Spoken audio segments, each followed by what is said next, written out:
சித்திரை 1 அதாவது இன்றைக்கி தமிழ் புத்தாண்டு அன்னைக்கு கடவுளுக்கு வைக்கக்கூடிய பட்சணங்களில் இந்த வேப்பம்பூ ரசமும் ஒன்று. வாங்க சிம்பிளாக எப்படி செய்யுதுன்னு பார்க்கலாம்.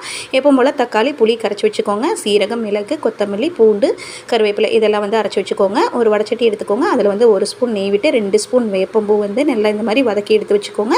அதுக்கப்புறம் ஆஸ் யூஷுவல் நம்ம வந்து தாளிப்பு கொடுத்துட்டு இந்த புளி கரைசலையும் ஊற்றிட்டு நல்லா நுரக்கட்டி வந்ததுக்கப்புறம் உப்பு போட்டுட்டு நுரக்கட்டி வந்ததுக்கப்புறம் நம்ம வதக்கி வச்சுருக்கக்கூடிய வேப்பம்பூ கொத்தமல்லி தழை சேர்த்து இறக்கிட்டிங்க அப்படின்னா சூப்பரான ஆரோக்கியமான சத்தான பாரம்பரியமான வேப்பம்பூ ரசம் வந்து ரெடி. இது வந்து சித்திரை கடைக்கு எப்போவுமே வந்து கடவுளுக்கு வச்சு படைக்கிறது விசேஷம்னு சொல்லுவாங்க. இன்றைக்கி வந்து பார்த்திங்கன்னா நம்ம வீட்டில் வந்து பார்த்திங்கன்னா படைப்புக்கு என்ன செஞ்சு அப்படின்னா சாப்பாடு, அப்புறம் மாங்காய், கத்திரிக்காய், முருங்கைக்காய்லாம் போட்ட சாம்பார், மாங்காய் பச்சடி, அப்புறம் வேப்பம்பூ ரசம் தான் வச்சு இன்றைக்கி காலையில் நேரமாகவே சாமி வந்து கும்பிட்டாச்சு.